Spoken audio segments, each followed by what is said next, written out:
Olá, tudo bem? Meu nome é Cristiane Veloso e hoje eu gostaria de dar o meu relato para vocês, principalmente para quem é mãe, né? Eu sou mãe da Rebeca, ela tem 4 anos, e também sou mãe da Sofia, que tem 7 meses e 15 dias hoje. E eu fui fazer uma consulta de rotina com a Sofia, e quando se trata, né, de filho, isso mexe muito com o emocional da gente.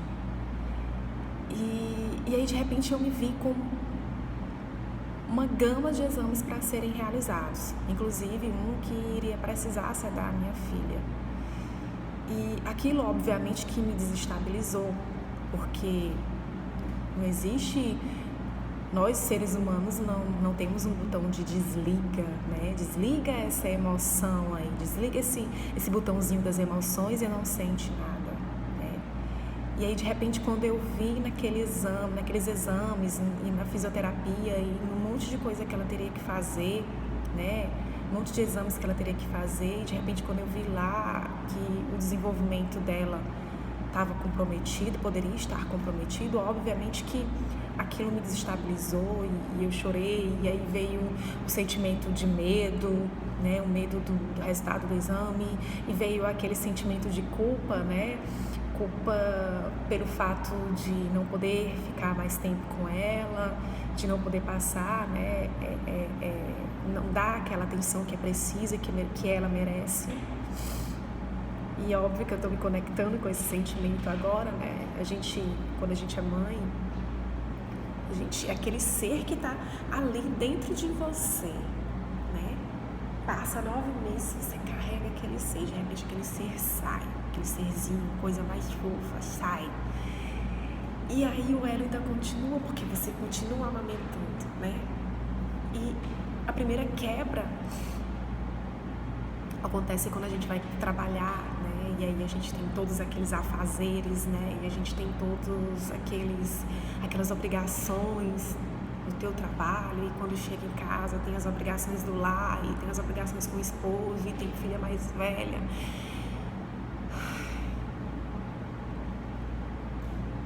É complicado, né? Conseguir administrar tudo isso.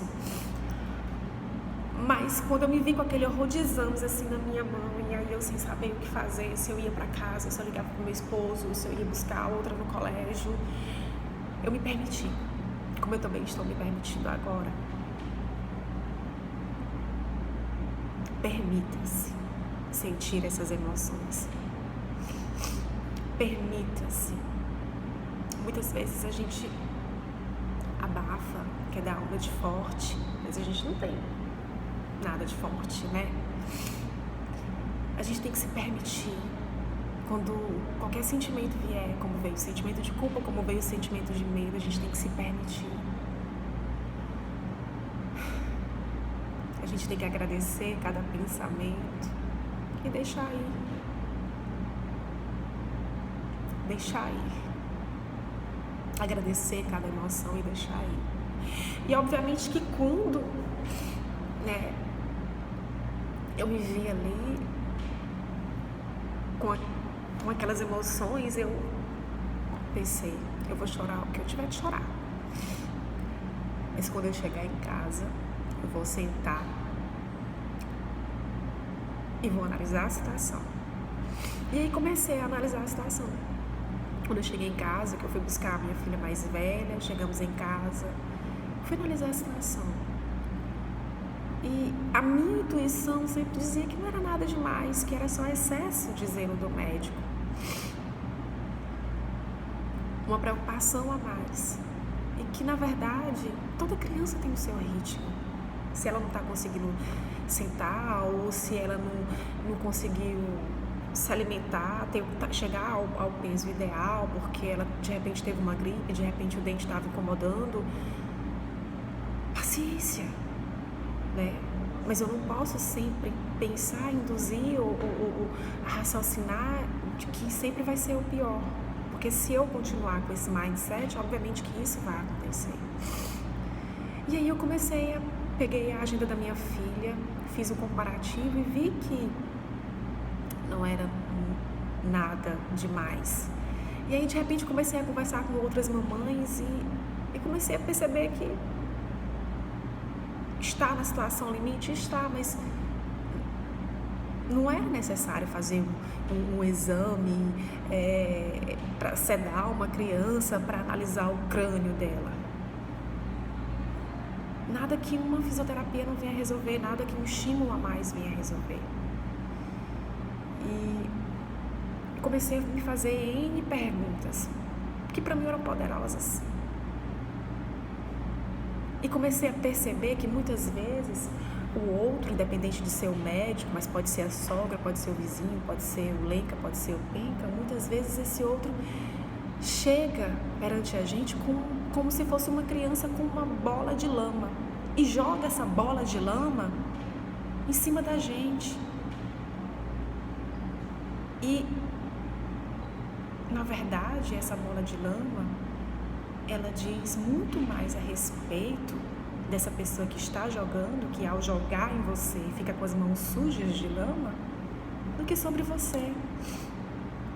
Então, a partir depois que eu consegui raciocinar, né, obviamente, parar para pensar, eu comecei a perceber que aquilo era só o medo do meu médico. E aí eu resolvi levar ela no neuropediatra, levei 2 outros pediatras e eles me acalmaram e disseram, não, isso aqui, nada que um estímulo, nada que uma fisioterapia não venha resolver. Não é necessário fazer essa quantidade de exames e submeter uma criança a uma sedação sem necessidade. E a gente tem que também começar a perceber que primeiro a gente tem que começar a se permitir a sentir, porque muitas vezes a gente não se permite a sentir essas emoções e deixar essas emoções fluírem no momento que elas aparecerem.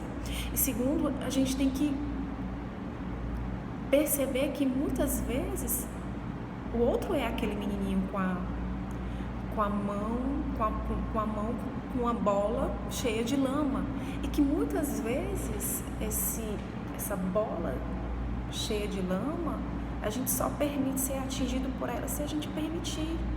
Então, quando a sogra da gente vem e fala a respeito da forma como a gente está cuidando do nosso filho, ou como a cunhada, ou como o cunhado, ou como leica, ou como penca, ou como a nossa própria mãe, enfim, cabe a nós aceitarmos ou não. Cabe também eu sentir a minha intuição de mãe. E por mais complicado que às vezes isso seja, essa nossa convivência com o outro, né, que está ali, que muitas vezes a opinião dele é importante, eu acho que cabe a nós, além da permissão e a aceitação, a gente se fazer perguntas poderosas e seguir sempre a nossa intuição. Bom, meninas, eu sei que esse vídeo ficou longo, né? Desculpa, mas era esse o recado que eu tinha para dar para você. Se permita e não deixe que o outro projete em você os seus medos, as suas angústias. Se o outro vier, apenas ouça, agradece e deixe ir. Não deixe que a atitude do outro venha interferir nos teus pensamentos. Namastê e até a próxima.